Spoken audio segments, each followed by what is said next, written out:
gone. Oh, no. Friends. Who's gonna jump up on Loved ones. Family. Oh, I'm gonna miss the Heat braids. lifers. We are gathered here today to remember the career of one of South Beach's finest products. Valtrex? A Florida boy. Three-time Through and All-NBA through. defense. Udonis Haslem. No, I'm sorry. Here lies Dwyane Wade, one of the greatest Heat players ever. And here to say a few words is lifetime Heat fan and my good buddy, Chuck Anderson. Chuck, please just lift us up, please. Edify us with your words of remembrance and encouragement. God. Thank you, Chuck. It's going to be hard for me to get through this, but guys, I want you to know that I'm feeling all of my emotions today. All of the things that kept me from straying away from the Miami Heat all these years, and it's been Dwyane Wade. You were very faithful. Very faithful. He's my rock. He's my anchor. And now he's gone forever. And I'm going to have to take some time to process that. You know, the highs of, averaging 40 points in a final series. The lows, those braids. Ooh, dim braids. Dwyane Wade. I'm sorry, it is actually a closed casket because the family did not want anyone to see the braids. See those braids. Dim braids. Actually, and John has one. Oh, I'm sorry, sir. John, you're looking for just down the hall in our auxiliary suite, the Channing Frye Memorial. Yes. Is actually down. Channing Frye, you're in this is the Dwyane Wade. Did he retire too? And Udonis Haslam. Yeah, they actually gave from him a podcasting or playing. Well, anyway, seriously, it's been a rough few days watching my Heat miss the playoffs. This could be a funeral for them as well. As we lay all in the casket, the Heat's dreams, the franchise's dreams. But again, we're not mourning. No, that's my best thing. We're celebrating. Please, sir, you're looking for the Channing Frye Memorial down the hall. It's down the hall, sir. This is the wrong memorial. Ashes to ashes, dust to dust. One thing that we all know for sure. Banana boat to the banana boat. Is that Paul Pierce is just Antoine Walker with stab wounds.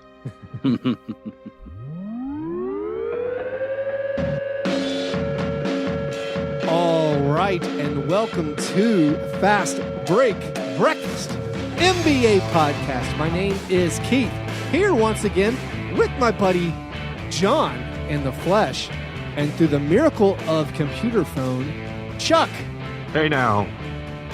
Chuck, where are you on this fine post-regular season afternoon? He is seated at the obelisk of Erd. I am in the wonderful state of Colorado in Denver, in the West Highlands. Kicking it hard. How many Masonic memorials have you witnessed? So I had travails? My girlfriend picked me up from the airport, but she had to do some work stuff first, so I had like an hour to kill at the Denver airport. So the first thing I do when I get out of the plane is I go right to information, and I ask for the secret underground Illuminati headquarters.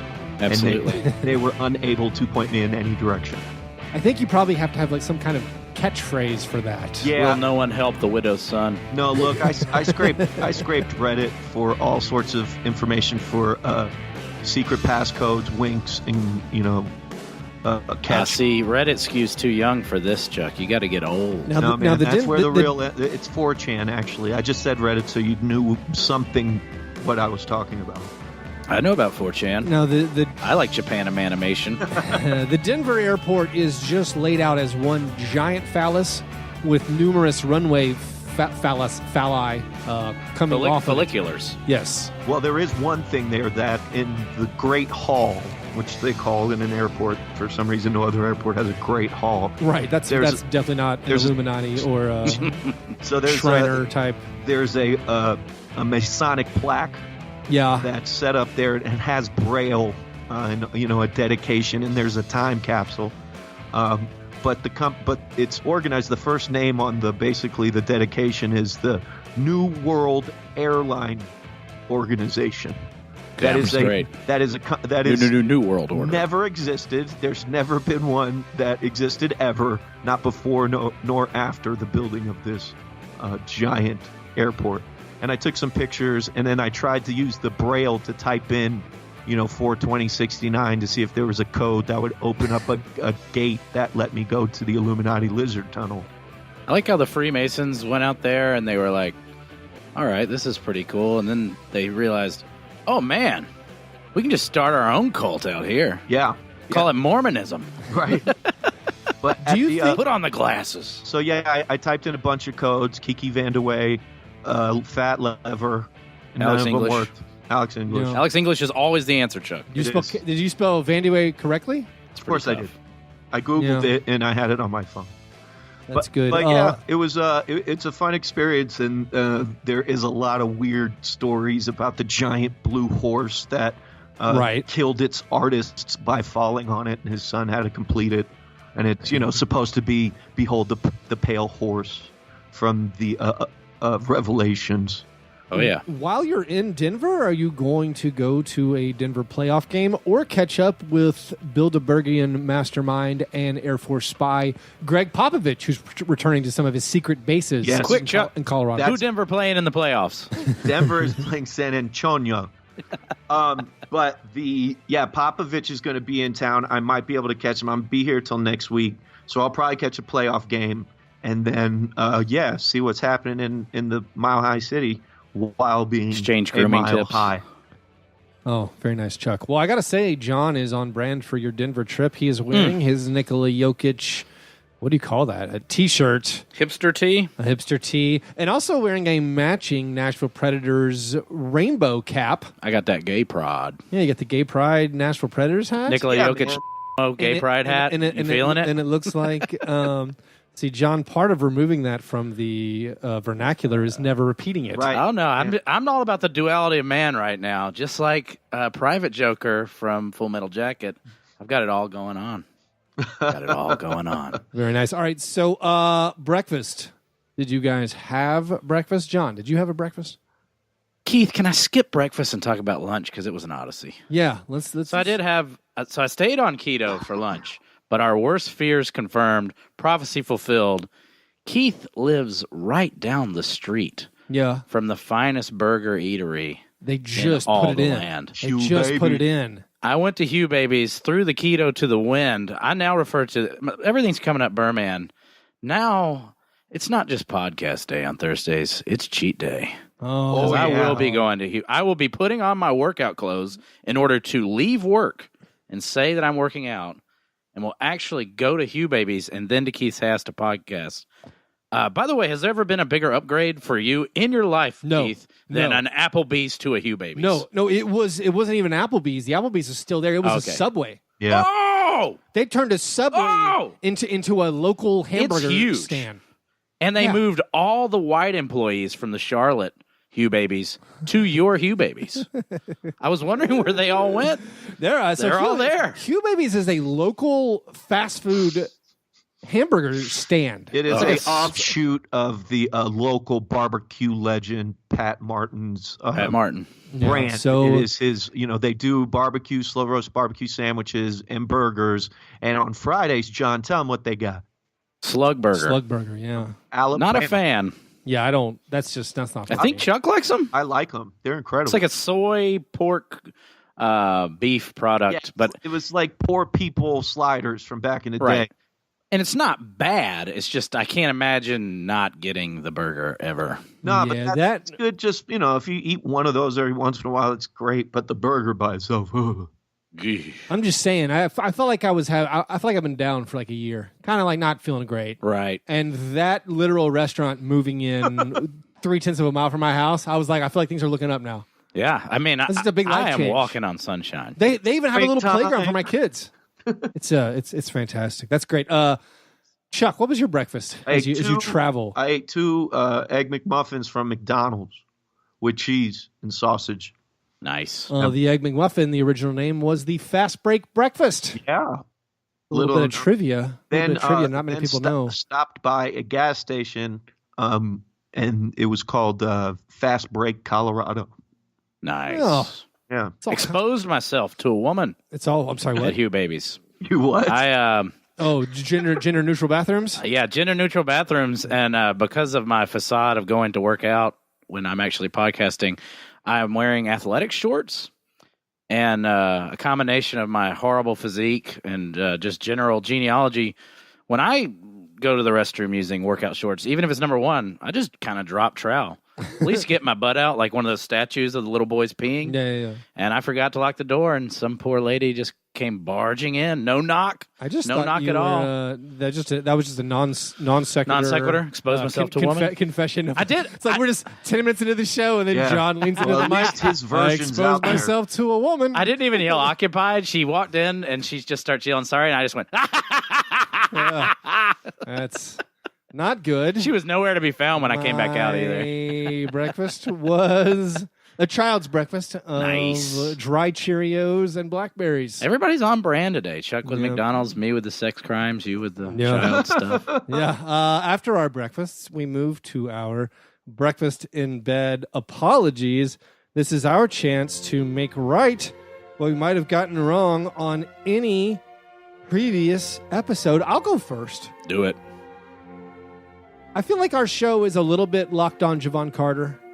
And it's more your general web presence. You have a fetish, bro. Well, I have a fetish for guys who miss shots. That's a thing. Guys who does what? I haven't seen him miss a shot in some time. Right, yeah. and then also a fetish for the Grizzlies. And when a historically bad shooter is on my team, so I've been writing that Javon Carter. It's like a Venn diagram for Keith, like basketball orgasm. Anyway, Javon Carter, as we have detailed on this program, was headed to a historically terrible, never been seen before in 60-something years shooting performance. However, he done broke out of his slump in the meaningless exhibition games of April. He got on fire. They were pretty meaningful last night. Anyway, his final game, coming into his final game, he was 8 for 13 on threes over the previous 3 games to this, and then in his final game set a career high with 32 points against the Warriors, hit 8 of 12 three-pointers? And retweeted you. He then retweeted me. Chris Vernon on the Grizzlies postgame tried to say fast break breakfast, and he stumbled over it because it is difficult to say aloud if you do not practice it beforehand. He's also got to take Bill Simmons' junk out his mouth first. You know what I'm saying? But anyway, Javon Carter in the final 4 games of the season raised his shooting percentages from 24% to almost 31%. Still comfortably last in the NBA. What was bigger, Bill Simmons retweeting you, Chris Vernon mentioning you, or Javon Carter retweeting you? You know, for me personally, the completely casual out of the blue, wait, did Bill Simmons just quote tweet me? That was bigger. Okay. How do you think that happened? Like, how did he see it? He doesn't follow us. I had lots of people text me. Yeah. Just saying, hey, Bill Simmons just tweeted you. Right. Yeah. I don't know. Got to get to the bottom of this. Somebody was like, oh, yeah, he's real deep into a lot of specific teams' Twitter, and he follows that. Chuck figured it out. There's no way that's true. It's just Celtics alert. Yeah. I wrote Boston in the tweet. Yeah. And maybe somebody he follows liked it. Because that not even that. sometimes. Like no one had. I hope that maybe someone in like the Ringer Slack, Bill was like, hey, what are the odds the Celtics convey? And someone was like, hey, this guy You've tweeted met this. The immortal KOC, the notorious KOC. Yeah, I don't know. It was weird. But my apologies, Javon Carter. You're on fire. I do think it's strange that people are taking victory laps for his final game. Like 82 game, the 82nd game of the season. Like Chris Vernon was taking... It's not his final game. He'll be back. Well, I'm saying, but like... He'll be back for you. Vernon is taking a victory lap. Like, you guys want to decide on a guy after his first 100 shots? You're like, yeah. Yeah, the first 81 games of the season? Awful. And then it's like, yeah, he did have a... the Grizzlies scored 86 points and a half against the Warriors backups. Keith, I'm going to go ahead and ask you, how does it feel to be wrong about Mike Conley twice? I, on my resume, was right about Mike Conley, one of the few victories that played out for me. But also, so his 32 points on the last game of the season, I don't think he'll ever approach that again in a game, much like Grayson Allen. Grayson Allen had 40 points He's never going to hit 40 points again. There was a lot of last day of the season guys getting career scoring highs that they will never touch again. I want to apologize to everyone who watched that basketball last night, that faux basketball. Which that one? bizarre gaming of the bracketology system.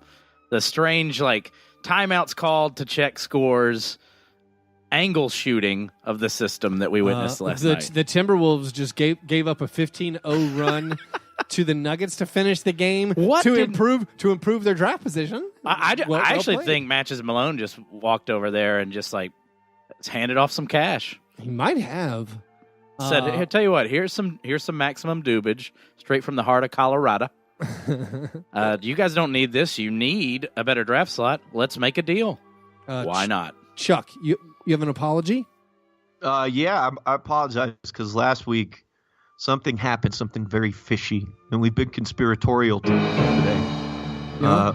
Something happened with Greg Popovich during a Denver game, being here at the Illuminati headquarters. 63 seconds into a game, he gets ejected, and for what? To go meet with the lizard men who live under the airport. This is without a doubt what is happening. We all know Greg Popovich is an agent of the New World Order. He uses foreign players to create a understanding and picture of the new world, a beige, positionless universe. He's race building. He's yeah. The deacquisition of Kyle Anderson hurt your case, but I'll allow it. But all these people from he's trying to build this code. They're all spies. Tony Parker is 007, and that's why he kept cheating on Ava Longoria. Oh no. Yeah, he works for the French Secret Service. Brent Mary's subtweet edition. And he just can't. It's part of his job. He has to sleep around, or the Chinese government gets, nuclear weapons codes. You know what I mean? Yeah, I do know what you mean, Chuck. So that's what I want to apologize for not bringing that up last week. But now I'd like to cast Alan Cumming as Boris, but it's Boris Diaw. Oh, yeah, I am invincible. I like it. Hey, look, and if that's a good GoldenEye reference. Yeah. If that didn't get a turkey bacon dun, I don't know what else. It's been a long time, but that's a pretty good conspiracy.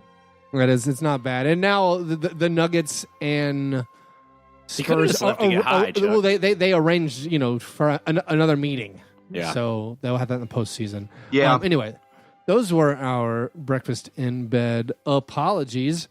Before we move to our steak and eggs best thing, we have a couple listener submitted questions.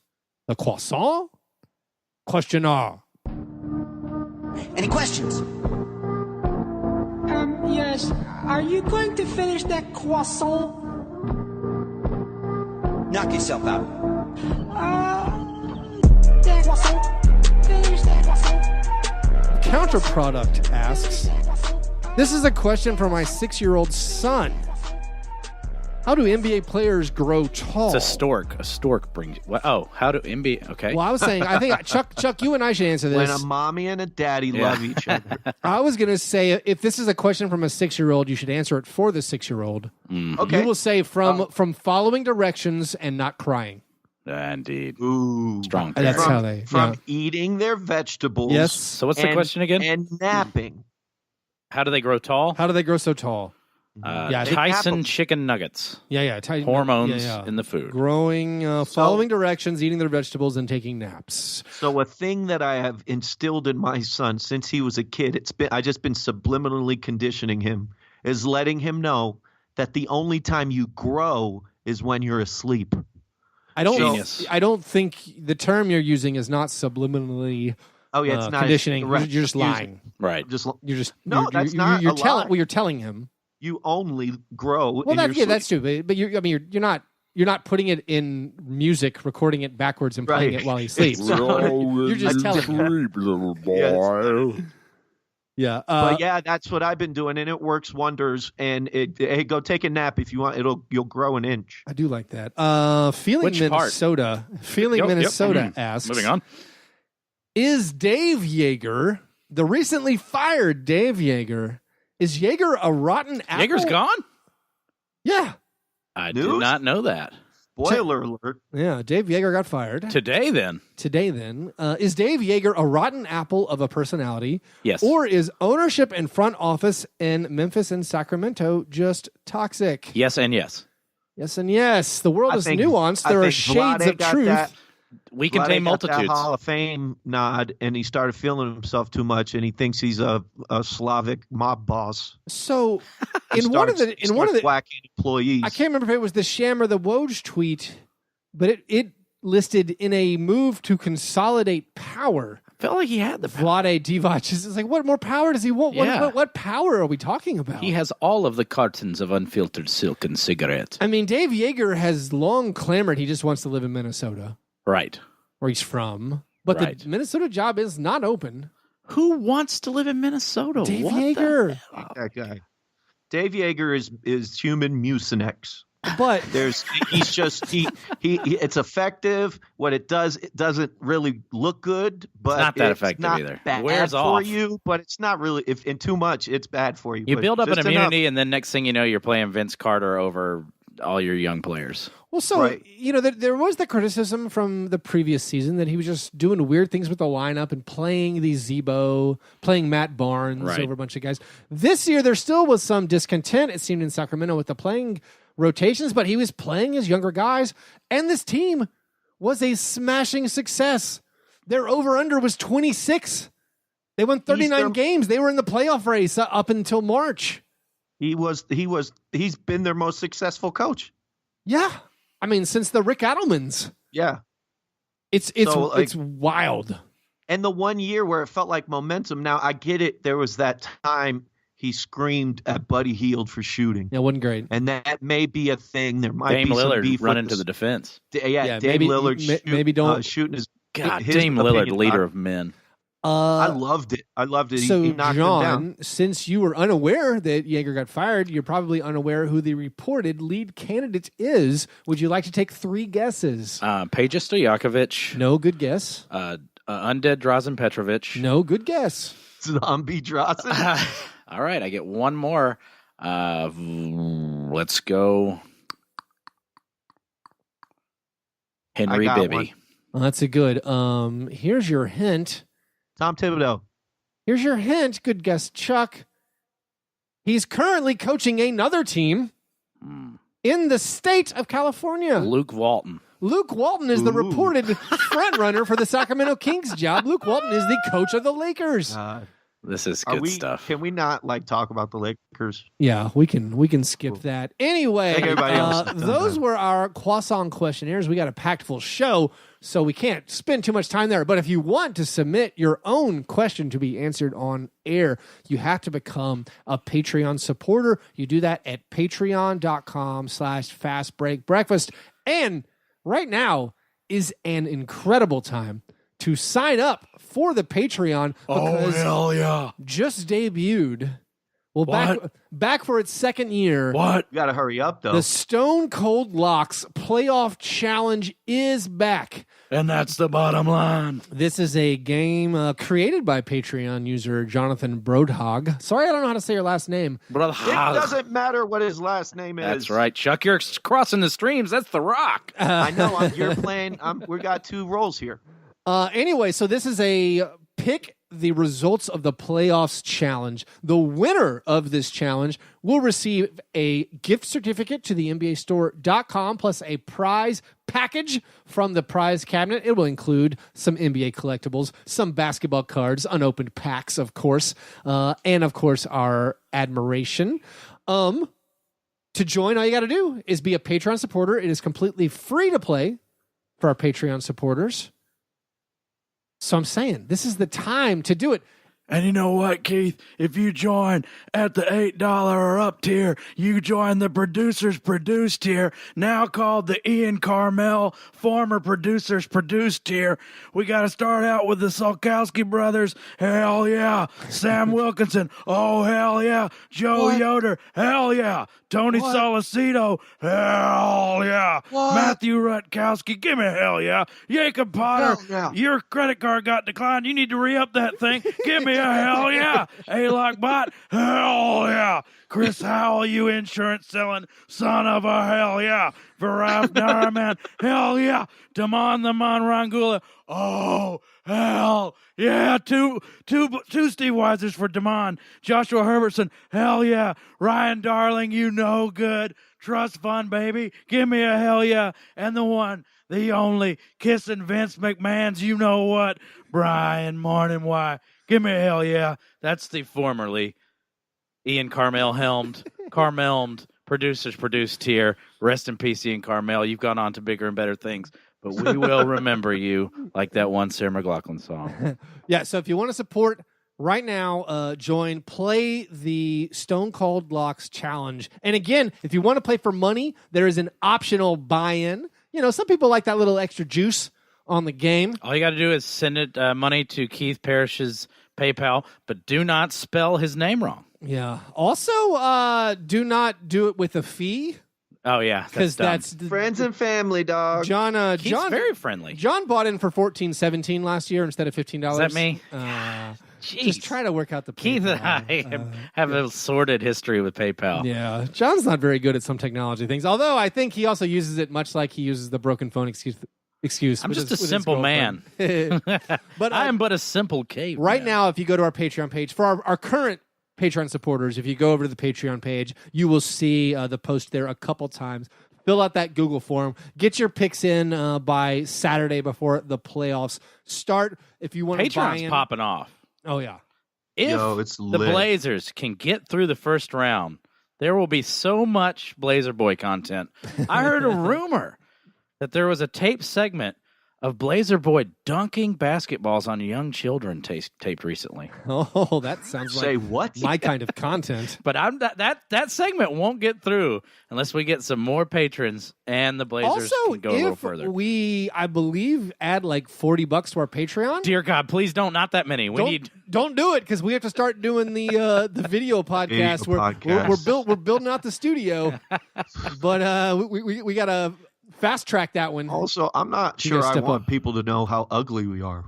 Well, Chuck. You look good. As long as you keep that angular beard to hide your mellifluous flowing chins, you'll be just fine. It's a scarred chin that I caught in an electric scooter accident. That's why it's hidden. Those scooters will kill all of us eventually.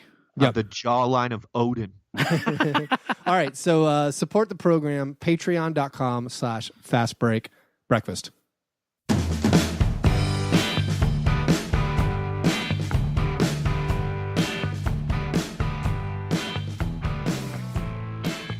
All right, steak and eggs, best thing. What's the best thing you saw in the last week?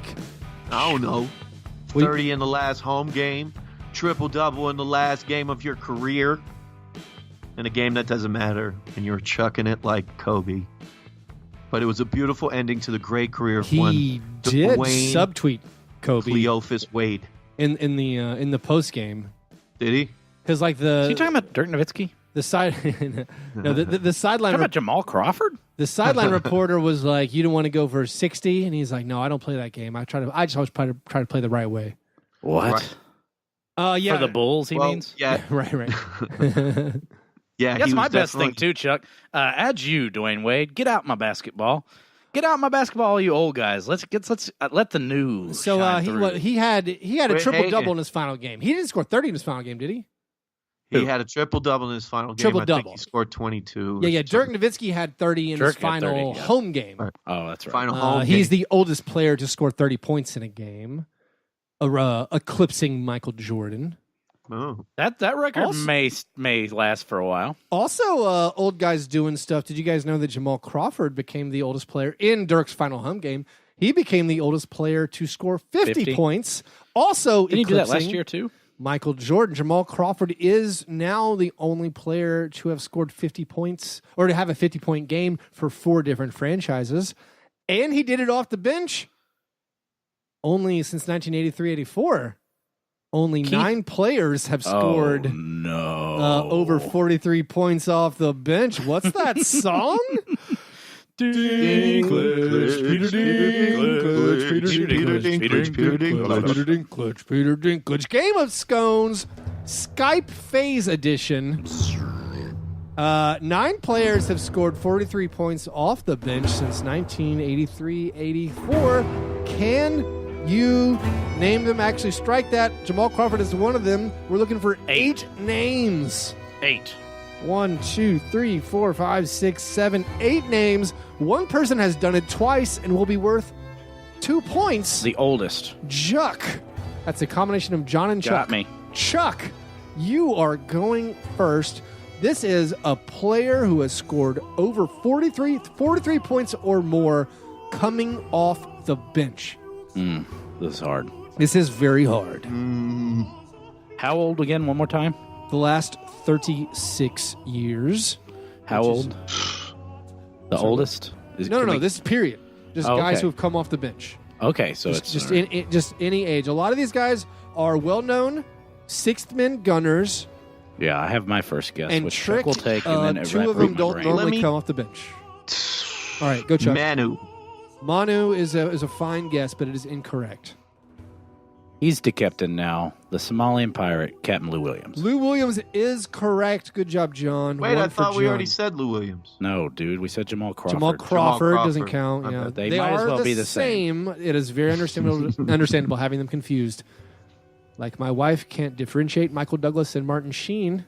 The movie, that checks out. The movie, The American President, completely unintelligible to her.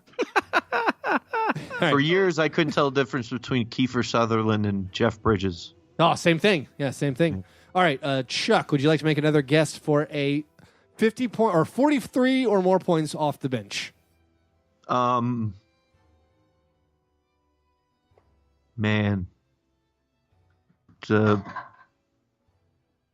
I got nothing. That is an embarrassing sin of omission. I feel like. Did Eric Gordon do this recently? That's a good guess, but no. Chuck, would you like to Mike gather Miller? your senses? Mike Miller. Thank you. It's a good guess. He's had some big scoring games off the bench, but that is incorrect. Chuck with the not great strikeout. This was a very hard category. So I can't think of James Harden. Yeah, that's a good guess, but no. Wow, that is a good guess. I'm going to throw J.R. Smith out there. J.R. Smith did it twice. Right, okay. John. There we go. There's the big winner. Dominant 3-point victory. Can we keep going? These are tough. So who else is on did that Del list? Curry get one? Nope, Del Curry did not do it. So I'm even trying to think of one of them. This guy scored 50 points off the bench. The only other guy to score 50 points off the bench. He famously choked some free throws in the finals. Nick Anderson. Nick Anderson, yes. There we go. Larry Joe Bird did it. Oh, okay.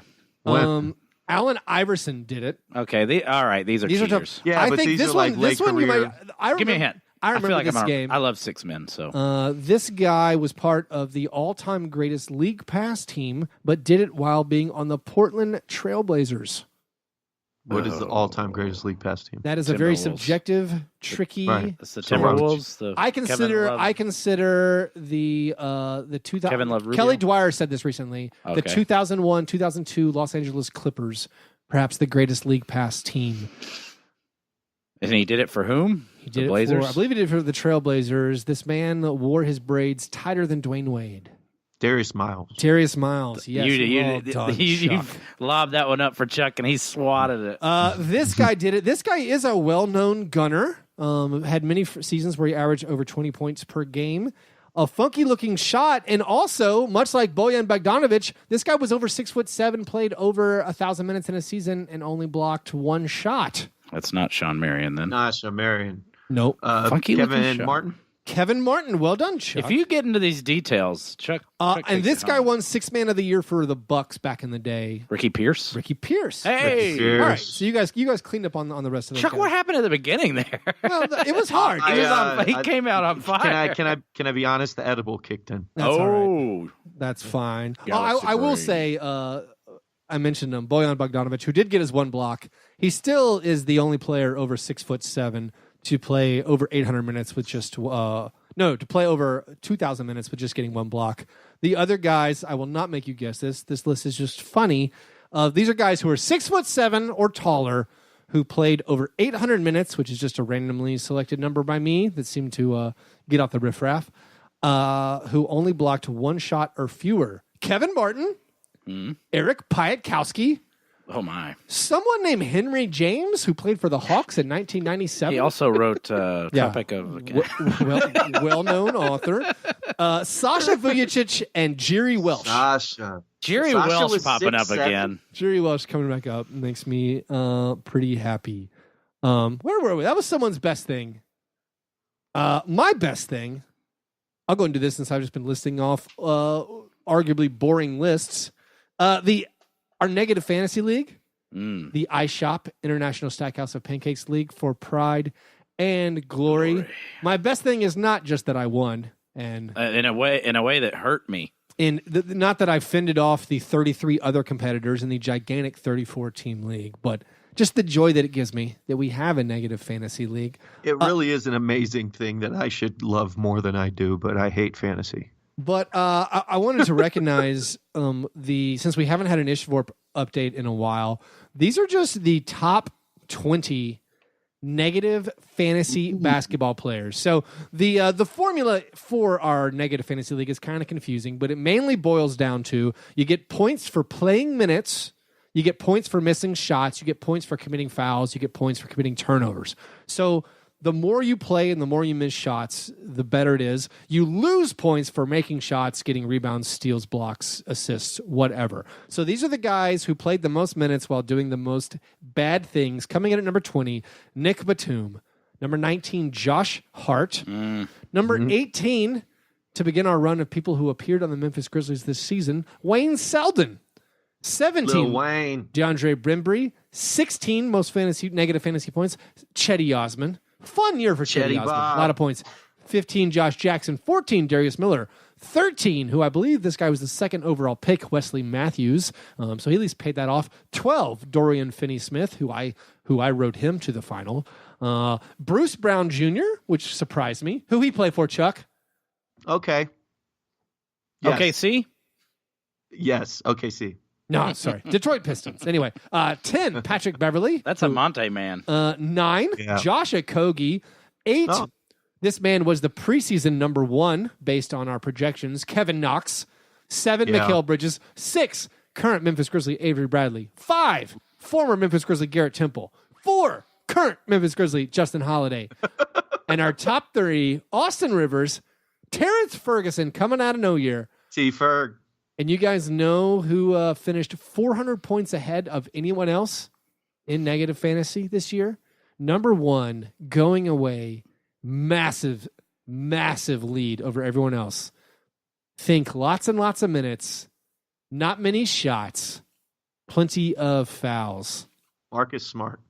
No, it's a good guess. Marcus Smart is, he gets, 1, his 3-point percentage was too good. He is good. 2, he got too many steals, too many assists. He gets some counting stats. Yeah. Let me think. So I would have put it all on Garrett Temple. This man is the glue. Andrew Wiggins. No, this man is the glue to a playoff team. He said Andrew Wiggins. I like that guess a lot. It's a good guess. The glue to a playoff team. It's not Iguodala. Wilson Chandler's not on a playoff team anymore. Oh, Wilson Chandler's a good guess, though. Is he a Spur? No. He would never have a Spur. Oh, Keith, PJ Tucker. PJ Tucker. Peanut butter jelly. I was giving John the answer so we could move on. Yeah, Keith. I feel very stupid. That is like a glaringly obvious Ishvorp god. So congrats, PJ Tucker. Also, who else won? Who won the other listener leagues? I believe Counterproduct. No, in Chuck's league. It was confusing. They have a tie. Yeah, they tied. I got Counterproduct and Drew. Oh, Drew. Feeling Minnesota. Congratulations. You're not going to break the tie, huh? There was also a tie in mine. Well, how'd you end yours? Well, how'd you undo your I gave it to the person who had the highest playoff seeding. I think that's the correct way to do it. That rewards the whole season. Yeah, better record. So I know who lost. Sam Slack Daddy Wilkinson lost. What I'm doing is a weekend of pickles. They're just going to pick games this weekend. Oh, perfect. And then the winner of that wins. I like it. So it It's completely has nothing That's a great to do. idea. Consider it nothing stolen. to do with fantasy, but it gets you to do pickle another weekend and it's some or fun. I mean, or if you don't want to, yeah, that's very good. Again, so these are all out there telling people he won, he's wrong. I'm the commissioner, and this is how I decide my league, bro. All right, so my best thing, I guess, all the fun random fantasy stuff with our Patreon listeners. Again, if you want to do the listener leagues, man, get in early. Go in and sign up. Do the Stone Cold Locks.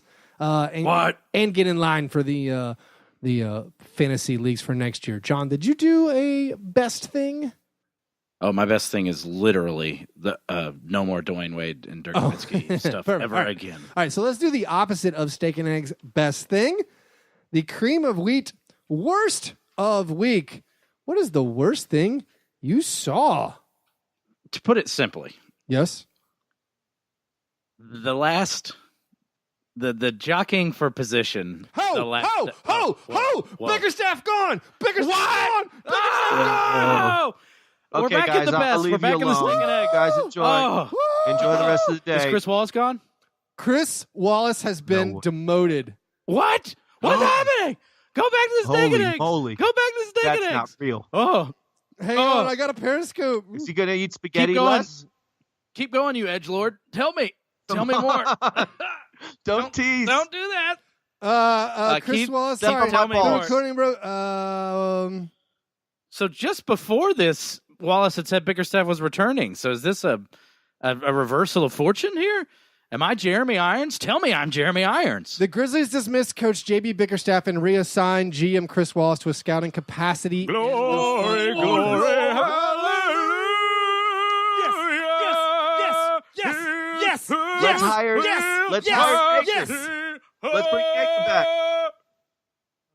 Let's bring Yeager back. Oh. No, Chuck, that's untoward. Come on. He's you guys loved his goatee. I did. Keith loved every inch of that man's body. Keith can't talk. He's in full. Things gotta happen. Cacophony of angelic voices are ringing in Keith's ears. He's tweeting lustily. I gotta figure out. He's lustily tweeting. For the first time ever, Keith's going to have to step out of his hosting role to tweet relentlessly. There is no worst things of the week anymore, guys. This is a triple steak and eggs portion. And Chuck doesn't realize it, but this is actually very good for him as well, because maybe I'll go to a Grizzlies game again now. Yeah. This is renewed fandom for me, gentlemen. This is exactly what I needed. I actually needed Chris Wallace executed Marie Antoinette style, but I'll take this as a consolation prize. I'll take this reassignment if it is indeed true. It's very true. Yes, Jason Wexler. Jason Wexler has been promoted to president of basketball operations. Don't know who that is, but that's fine. I already know he's better than Chris Wallace.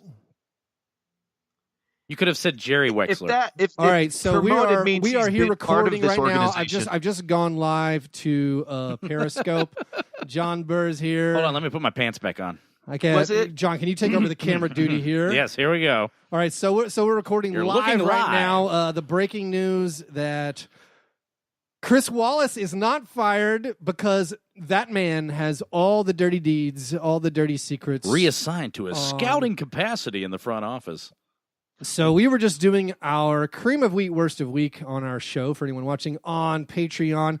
Less than 4 hours ago, Chris Wallace said that the Grizzlies would retain JB Bickerstaff. And make some noise.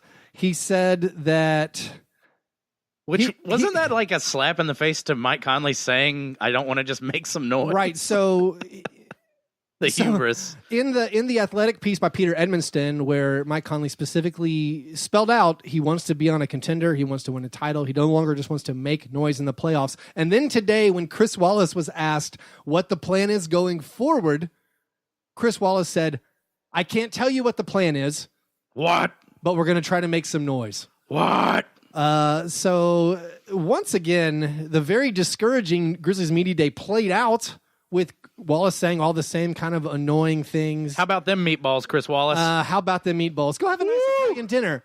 But it is it's really funny how I'm back, boys. Grizzlies fandom. This is a guy, Chris Wallace is a guy who has been demoted before, who was had his power taken away previously. He is a cockroach. And then, got re-added to the GM position. This is the man who's failed multiple trades.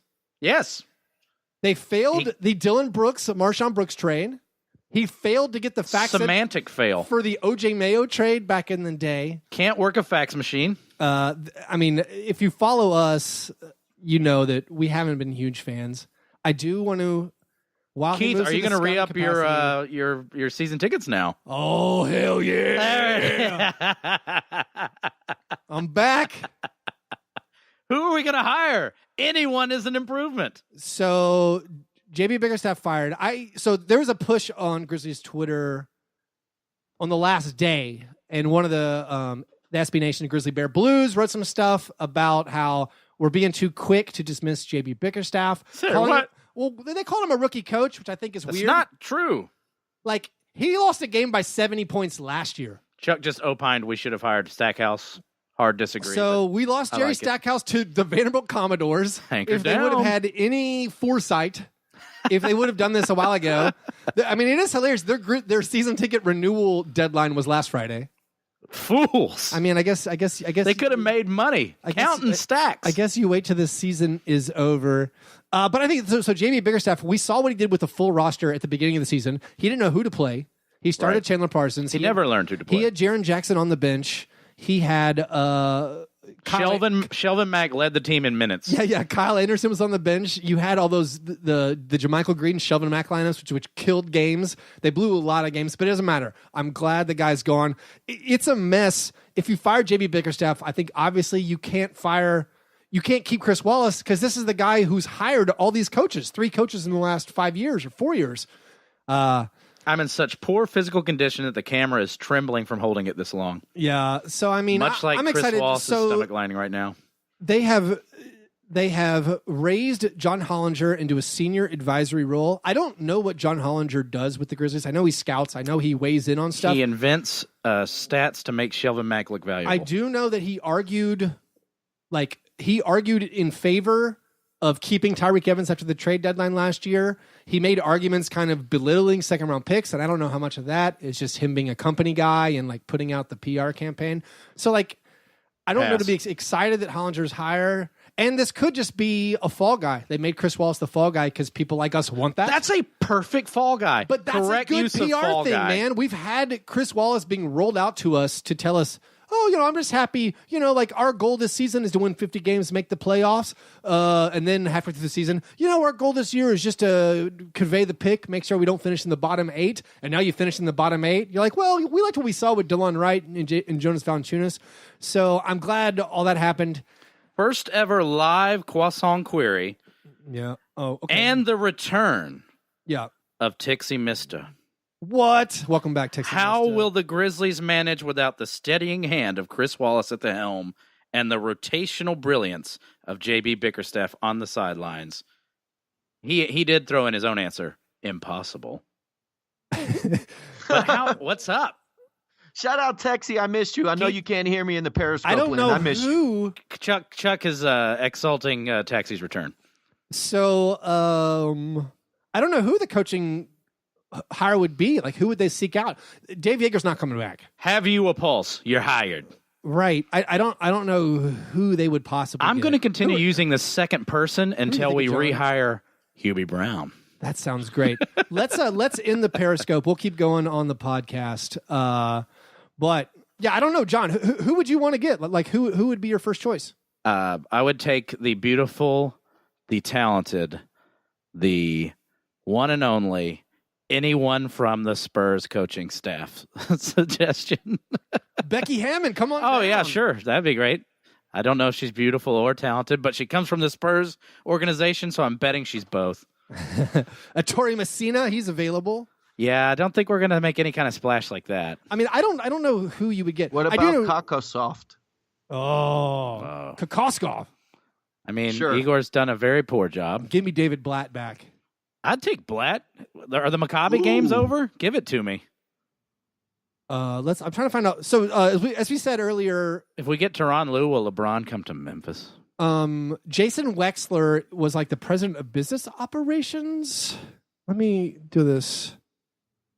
That's not the information I needed. As we live Google. I mean, I really just hope that we do not do anything from within. That would be my worry. Yeah.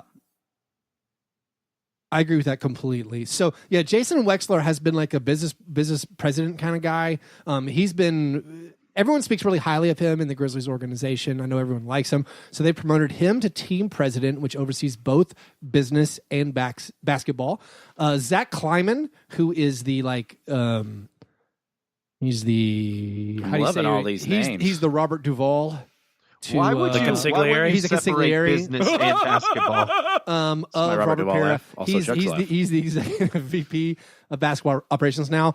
Chris Wallace just being made a scout. This guy just don't fire me. I just love the job. Just give me the spaghetti and meatballs. As long as I get the meat. Send me down to Maggiano's family style. I'll watch all the Dylan Brooks footage you got, baby. Just don't fire me, Robert. Please, Bob. Don't fire me. Don't make me go back to Boston. I can't go back to Beantown. There's no spaghetti in Beantown. Oh, man. This is a great day. We can't get any higher than this. We got to go to like some kind of war. We got to get out of Grizz Talk. I know this is big, but we can't stay here. At least, it's why people are coming to us, though. Are they? Is that why? I mean, we got CJ. We should talk about the Lakers. we got CJ Miles in the fold for next year. Wow. We got Javon Carter hitting 30% of his shots on the Did Javon Carter get JB Bickerstaff fired with that surge? I would love to know what was it? Like what were they being judged on? Were they always going to wait to the end of the year? I don't know. Like maybe what were the actions such as yours, Keith? Maybe it spoke volumes. Maybe the ticket prices are down. Oh man! So when I told my ticket rep, like, hey, so I'm not gonna keep my nice seats. I will get nosebleeds out of a sense of civic duty, but I'm not spending lots of money on this team while the current leadership, stays in place. My ticket rep replied, renewals are way up.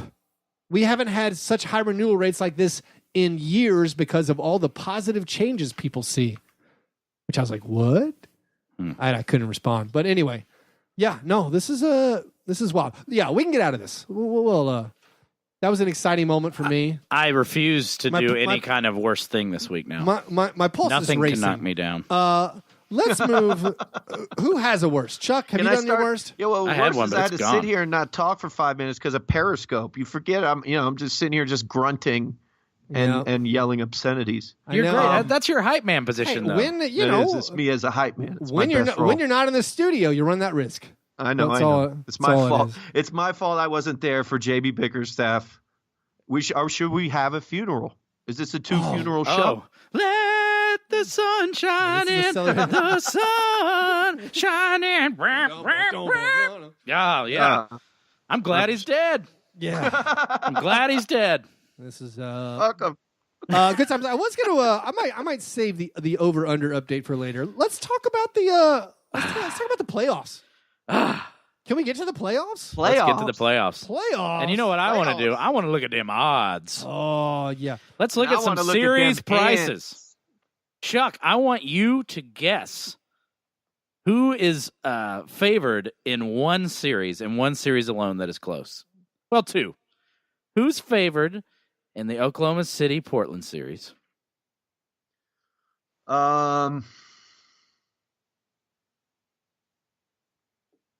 Portland. Really? Oklahoma City, a minus 150 favorite. Yep. Chuck, second chance. You can get back. San Antonio Spurs at the Denver Nuggets. The Nuggets. Who's favored? I'm going to give you a hint. You're in that state. The Nuggets. That's right. So those are our closest. The scant minus 200 favorite. Really? The largest favorite is the Warriors over Clippers, of course, at minus $5 billion. Yeah, you don't want to put money. All right, so it's just pie. let's run through these series and we'll make our predictions for the entire playoffs. We're not going to hold us to.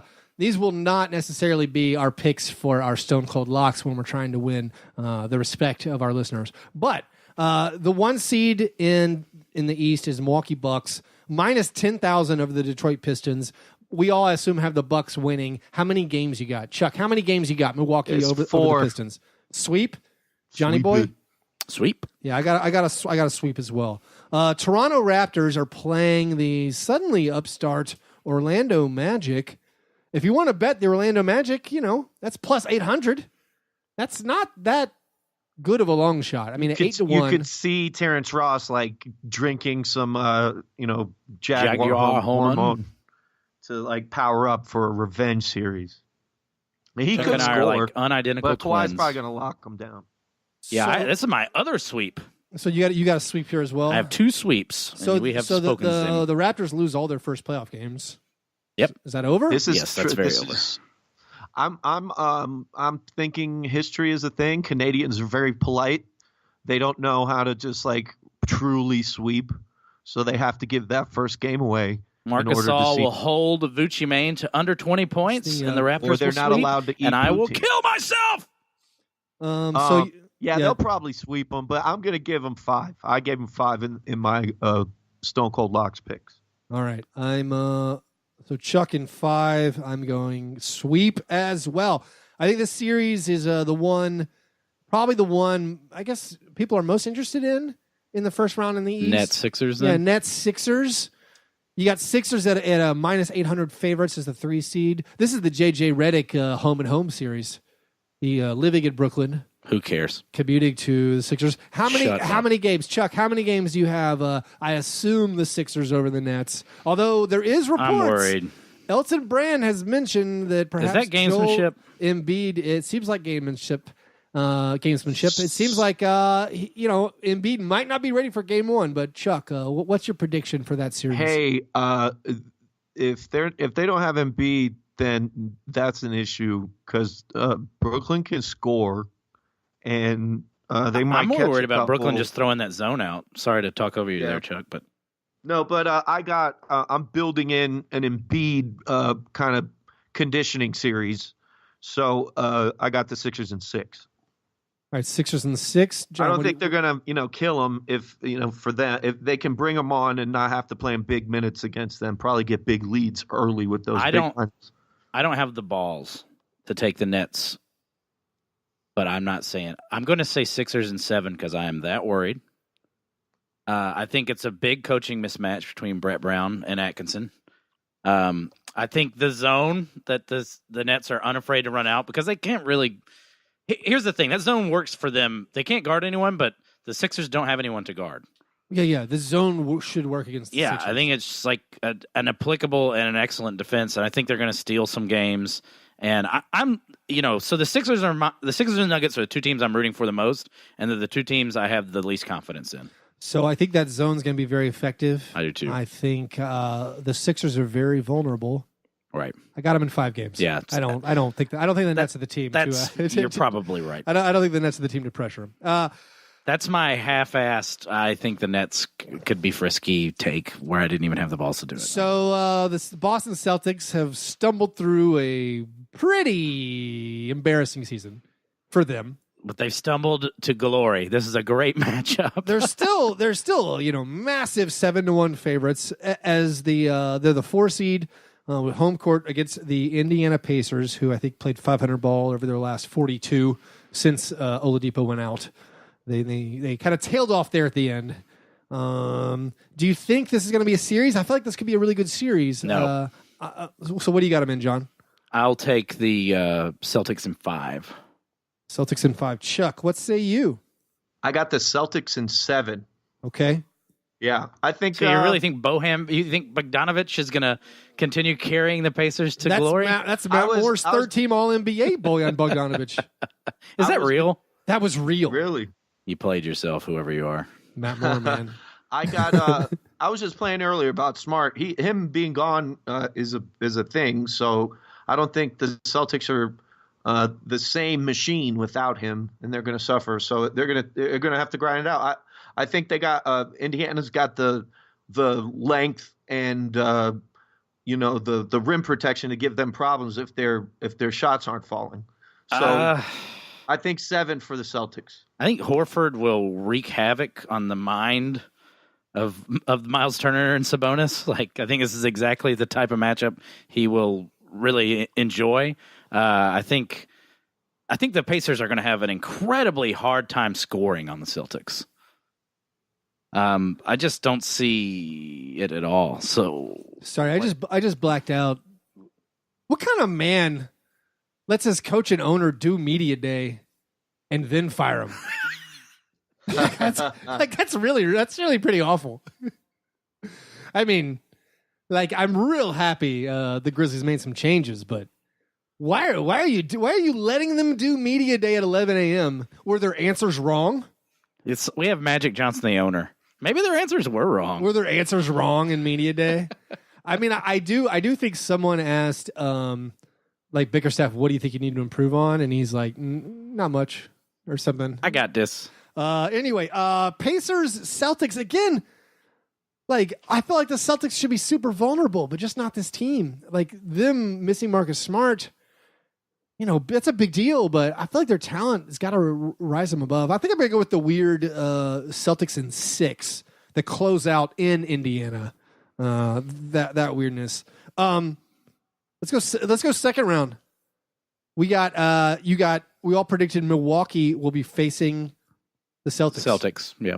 Yeah. So I'll go first. Which these have been very fun games between.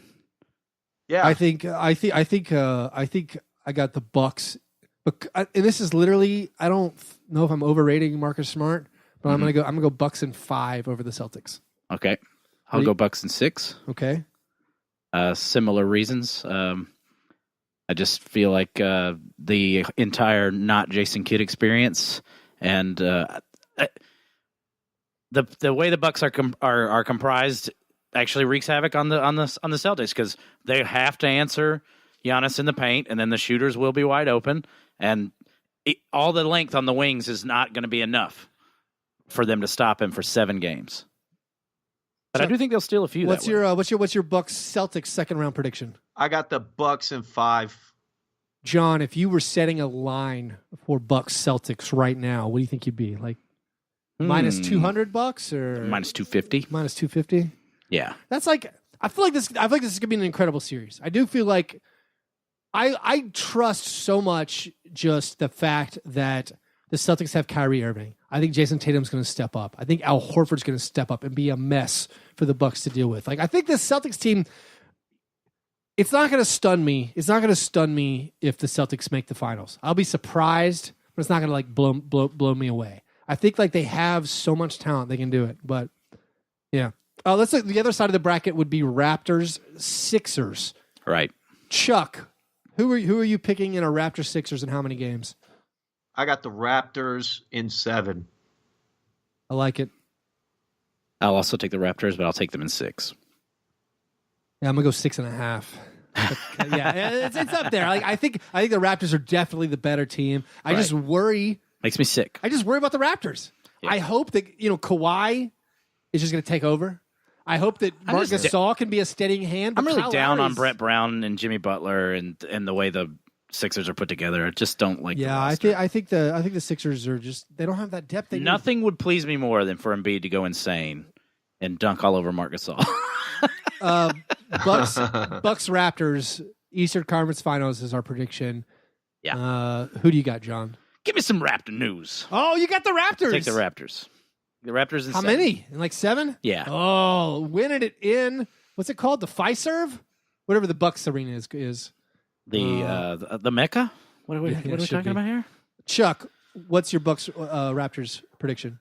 I got the Bucks, and I got them in 7 games. Okay, so you also think it's close. I think home court's going to matter, and I think Giannis is just too much of a monster, and he had a understanding of the playoff atmosphere last year.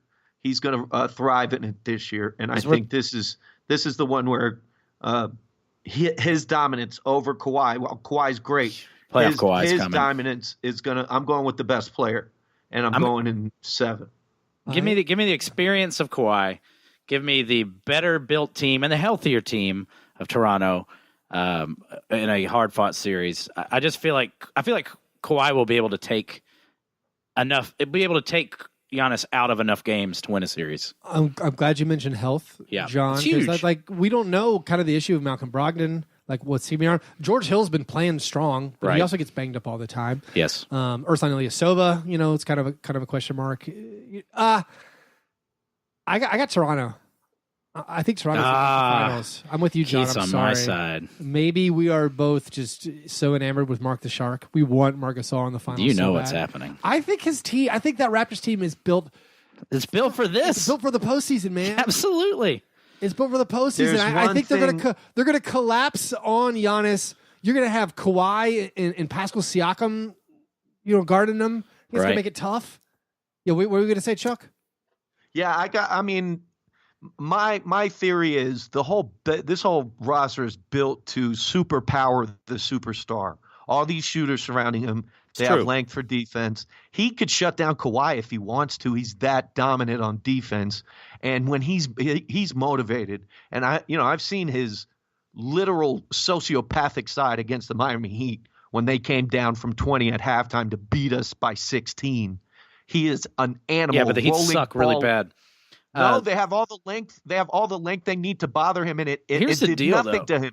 Yep. And it's going to happen The against Raptors Toronto. don't need Kawhi to score at all to win. Right.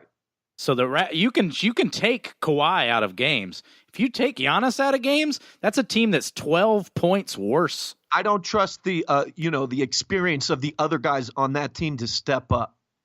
And I think the Raptors bench unit is terrifying. The Bucks bench unit is nothing. It's like guys who haven't even played all year due to injury. Like DJ, we don't know who's going to be. Yeah, like DJ Wilson is like the guy the Bucks like, but then it's like they brought in guys like an Ursan or like Pau Gasol and Splash Mountain draining from 3 all year. That might be a ticket to post regular season success, but don't bring that in the playoffs. You think Mark the Shark's going to let Splash Mountain get up on him? I just don't see. I think in fact, I would have loved for the Bucks to have had some sort of testier matchup earlier, but the Bucks, the bracket is broken the Bucks' way. They're going to play their first really good team in the conference finals. And there's something about running into the conference finals after taking a bunch of boxing matches in the previous 2 rounds. That fair. Happens in that's part of the playoff structure. But I could see the victory going either ways. It's 7 for me. Right. I just think that the last home game, Giannis is just going to go beast mode. That's Chuck, basically what it all boils down to is you as a Bucks fan now is you're going to need a bigger boat. Marc Gasol. Well, Mark the Shark is coming for you. Man, we have a long way. This finals matchup isn't guaranteed. Yes, it is. Not at all. No, I don't think it is. I think this is great. So every other year, the podcast, the Cavs who are the Heat, like. Nah. I always remember I took the Celtics in the first round. That's pretty busy. But anyway, I'm not. I do think the top 4 in the East all have a shot, and that's going to make it so fun to watch. Western Conference. I assume Warriors sweep over Clips. I got them in 5. Oh, okay. I think the Clippers will steal 1 game because they'll keep being the frisky Clippers we've adored all season. The Nuggets are the 2 seed playing the 7 seed Spurs, and as like John said, this is the closest odds wise. Nuggets are only minus 200, only favored by 5 in their first game at home. What is your prediction, Chuck, for Nuggets Spurs? You didn't ask me Warriors Clips. Oh, I'm sorry. What you got, Chuck? I got the Warriors in 4. They're just gonna eat those dudes up. Good. I'm glad we went back to do that. All right. Sleeping giants. They're gonna murder them. Me too. Warriors sweep. What do you got for Nuggets Spurs? Nuggets Spurs. I got the Nuggets in 6, maybe 7, but I got the Nuggets winning. I just think they've got a great roster. The Joker is one of the unique talents in the NBA, and I think it's gonna be easy for them to break down what is, not a top defensive team in the Spurs. Yeah, I think the series is close, and, I hate it. Everyone knows I got a soft spot for the Nuggets. I don't trust this Spurs team in the postseason, which shouldn't have to be a controversial thing to say about a 7 seed. But everyone's like, oh, Popovich. They know what they're doing. And yes, this Nuggets team has no experience postseason-wise. I think they're way better than this Spurs team. The Spurs team was just garbage on the road all season. Maybe that doesn't matter. So I think the Nuggets are going to win 5 games. Although, will every game be like nightmarishly close? Highly possible. And I don't think it's weird that Vegas made this line so close. But I do think the Nuggets are definitely a better team. And so I'll pick Nuggets in 5, though, again, I definitely can envision the Spurs winning, and I'm not going to be shocked if the Spurs win. I'll just be sad. So then you should say 6 or 7, you weirdo. Nope. 5 games. You literally said everything you could have said. I feel the way Keith feels, so I will resultantly take the Nuggets in 7 then. Okay. To illustrate the closeness of the matchup. What are you doing? Portland as the 3 seed, but without their boy Yusuf Nurkic. Nurkic is out. Stanky leg. They're playing the Oklahoma City Thunder, who is one of 2 playoff teams to have a losing record after the All-Star break. They didn't have a losing record against Portland Trail them Blazer boys. That's a rough matchup for them. So the Blazers were trying to avoid this. Correct. Everything. We should say this bracket played out perfectly for the Nuggets, if you will, played out perfectly for the Thunder, and only because Paul George hits a buzzer beater, right, to beat the Rockets on a pretty massive comeback against the Rockets. Insane. Mo Harkless hits a buzzer beater against the Lakers, and then the wildness of the last night of the season with the 28-point rally by the Blazers, who were playing just 6 players. 3 guys played all 48 minutes. Jaeger, in his swan song before getting fired, pulls his starters in the second half and blows the big game. Anyway, it all worked out horribly for the Jazz. Right. And pretty nicely for the Rockets. All that being said, I feel like the Blazers and their fans have disagreed with me some. Yeah. I feel like the Blazers should want to play the Thunder and not the Jazz. I think the Thunder are worse than the Jazz. But anyway, this is a close series. I think the Thunder are favorites. I think the Thunder are worse for the Jazz. The Thunder are worse than the Jazz, but match up poorly. I feel like this is a bad matchup for the Blazers, and they know it. However, I still think the Blazers are going to win. Yep. Oh. And I think it's going to be close. And I think it's going to be another 7-game series. And I think this could be the type of series where teams blow each other out a few times over the course, kind of like Lakers-Celtics series of yore. But I think the Blazers actually have the bodies to do this. And I think they're just going to have to basically count on players who have not done all year what they are capable of doing. Guys like Mo Harkless and guys like, Zoc. They're going to need players who haven't even been in the rotation to have statement games. That's how it's going to have to be done, because they're not going to be able to run out 6 and have a playoff series win against the Thunder, who are excellent defense. But here's the thing about the Thunder. I think they've been so bad lately that it undermines everything they've been doing all year. Undermines you're saying it doesn't, what do you mean by that? Because they were one of the best defensive teams all year, but they've been so bad and have needed Russell Westbrook late game heroics to even get to where they're at. I just don't think you can do that at this point in the postseason at all. I love that prediction. Chuck, what's your prediction? I think Cantor is going to get abused. Yes. Yes. And I got the Thunder in 7. I think Russell Westbrook is a force of nature. He can will things on the basketball court. Is magical. There's no. Do you mean Paul George? What are you talking about? Paul George too. I think Russell Westbrook, if whatever the game calls for in a playoff series, he's going to do it. I think he'll shoot them out of multiple games. I don't think he's going to be in a position. He can. This season, he's scored less on poor efficiency, but he's distributed the ball well, and he's helped these other guys build confidence, and really is kind of taken a back door or a back seat to Paul George as the main offensive That was a Freudian threat. Paul George slip. You've been following on Instagram. I am going to take the Oklahoma City Thunder in 6. Come on. in 6, but don't you guys want to see Blazer Boy dunk on some kids? I can see this as a coin flip series. I think the Trailblazers are going to come out hard. I do. Like, I don't know what to trust. There's all that I stuff get it. about You guys are probably right. There's all those stats that the first 20 games mean more to your postseason success statistically than your final 20 games. And that's to me seems to ring true, but if the Blazers can just not let Steven Adams kill them. Yeah. That's to me, that's the big X factor. It's not even Paul George. It's not even Russell Westbrook. It's what is Steven Adams going to do to them? If he ends up having like 20 and 20 games at some point, it's over. Dude, the pick and roll with Nerlens Noel, Cantor, and Noel's going to go off. He's just going to throw lobs. Russ is just going to throw lobs on Cantor's nuts. I mean, it does. So it does seem good. Let's go to the final first round series. Is the Rockets I'm wrong. and the Jazz? Realizing I'm wrong in real time hurts. You can switch if you like. No, it's all right. We have a lot of Blazer fans. Blazer boy. Yeah. Rockets and Jazz. Rockets are minus 400, plus 300 if you want to take the underdog Jazz. I think this series is two titans. I think these teams are both awesome. Yeah, I guess I just disagree with you. That's fine. I just feel like the Jazz against an elite teams for 7. I don't think for 7 games it's going to work out for them.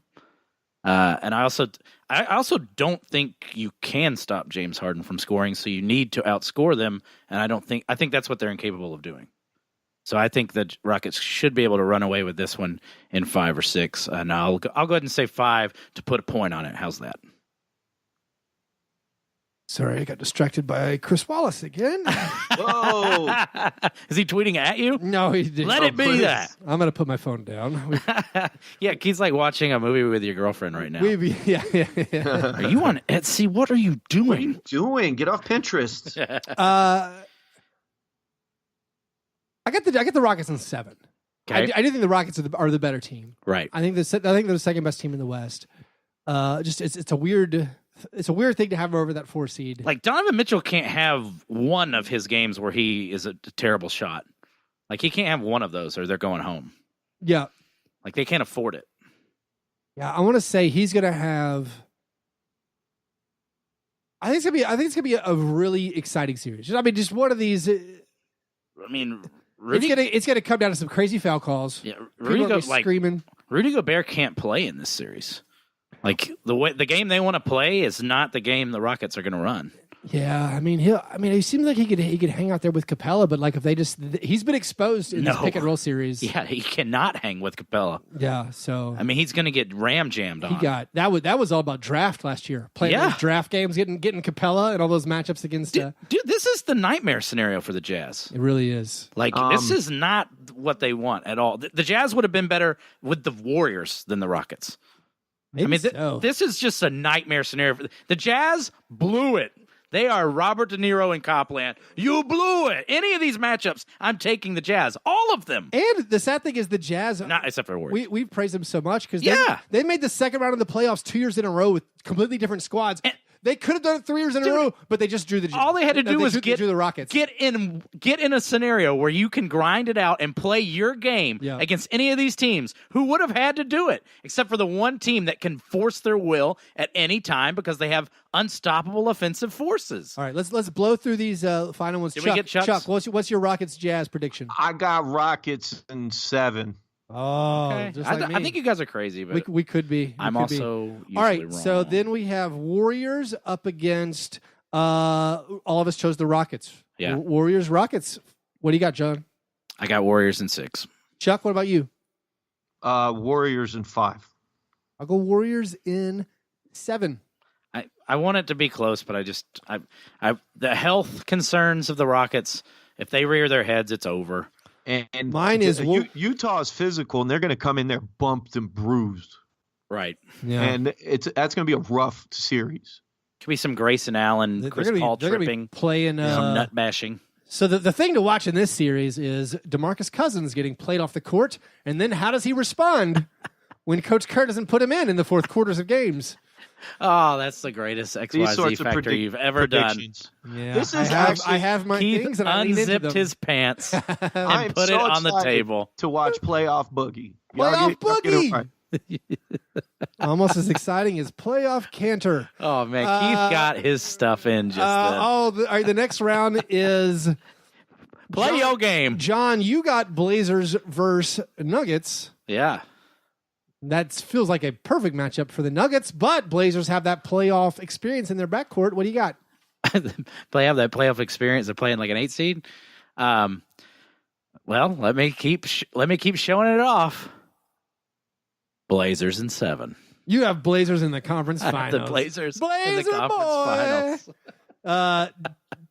Chuck, what do you got? I think the Blazers bracket and them losing on purpose lined up perfectly for them to make an improbable, stanky leg Nurkic-less run. No, that's the thing. They did not lose on purpose. They did not want to be in this position. This is the best position possible for the Blazers. Exactly. Why in the world would they not want to be the 3 seed? You don't understand. When you're playing chess, Rockets, Terry Stotts is playing checkers. Oh, man. It's perfect for... All right, Chuck, you have This is Dame Lillard's time. Dame time. You have Thunder versus Nuggets. Chuck, what's your prediction? I got the Thunder on yeah.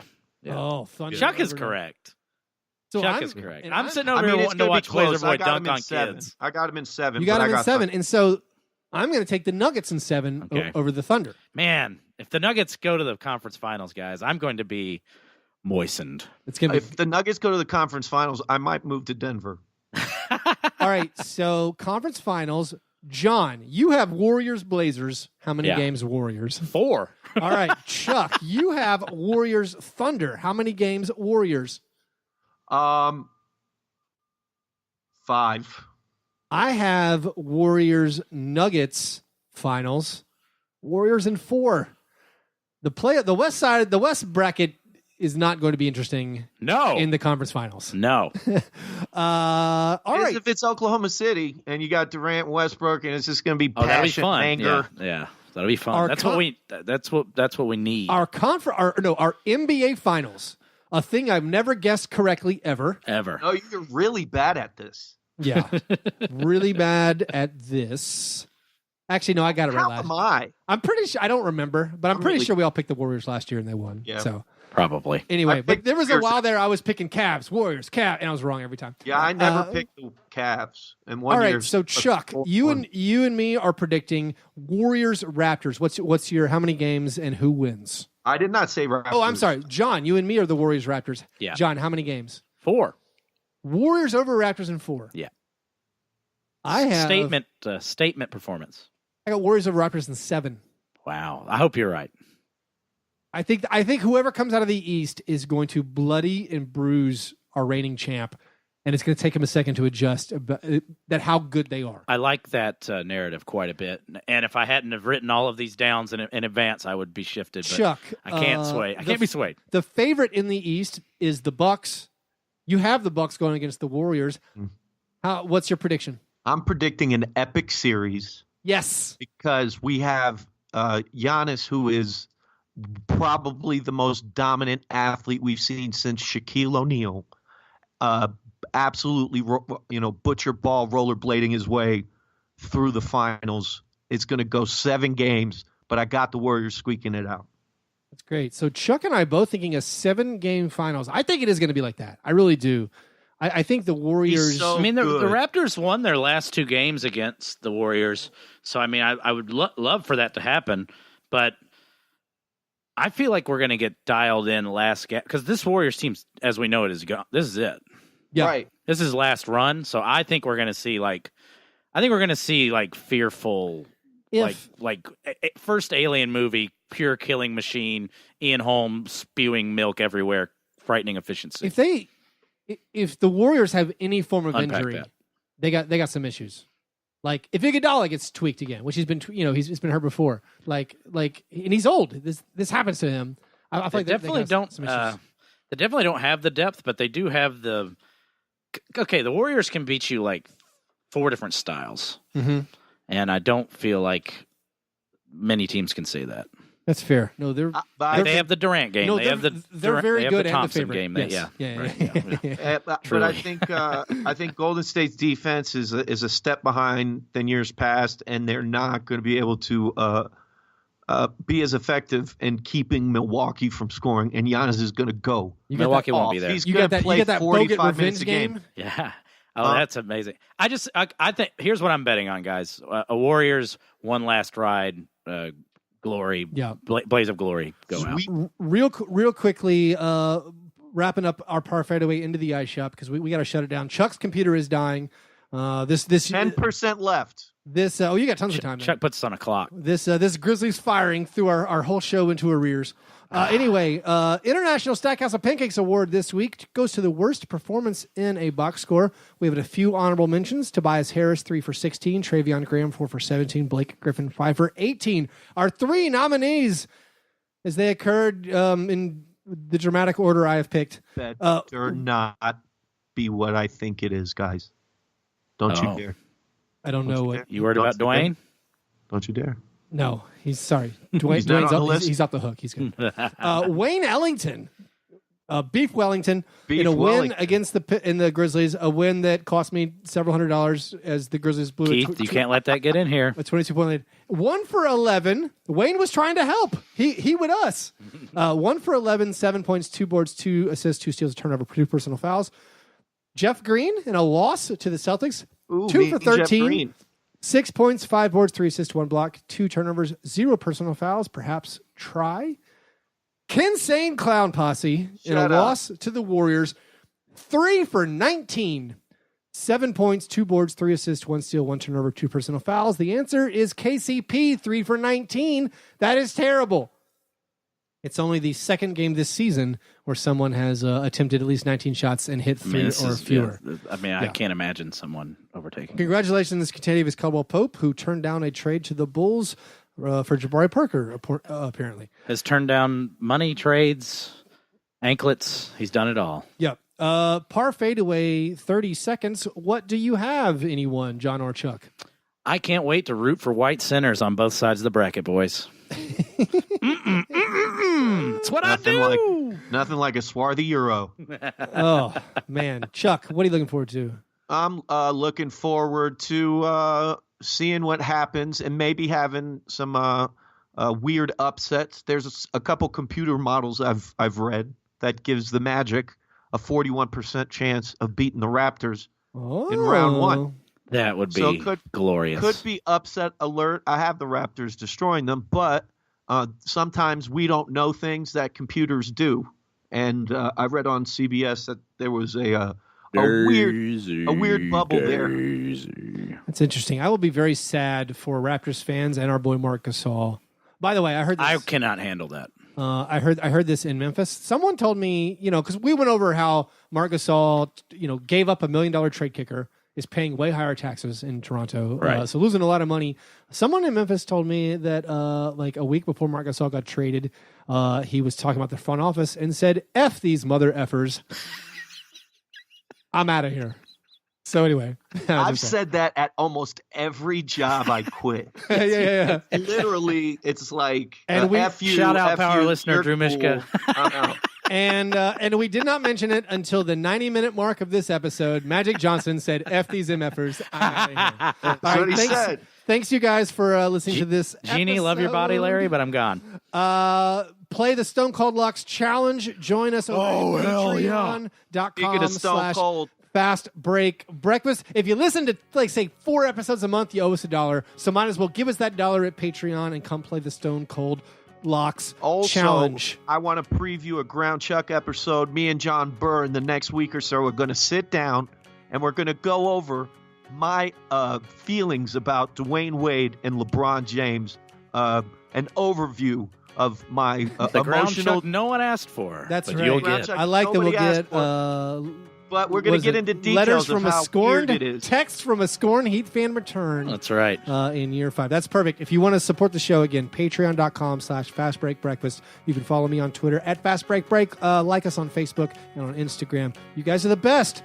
Thanks for listening. And remember, breakfast is the most important thing. And that's the bottom line, because Fast Break Breakfast said so. Yeah, never apologize for being G&G. Fast break, man. You understand?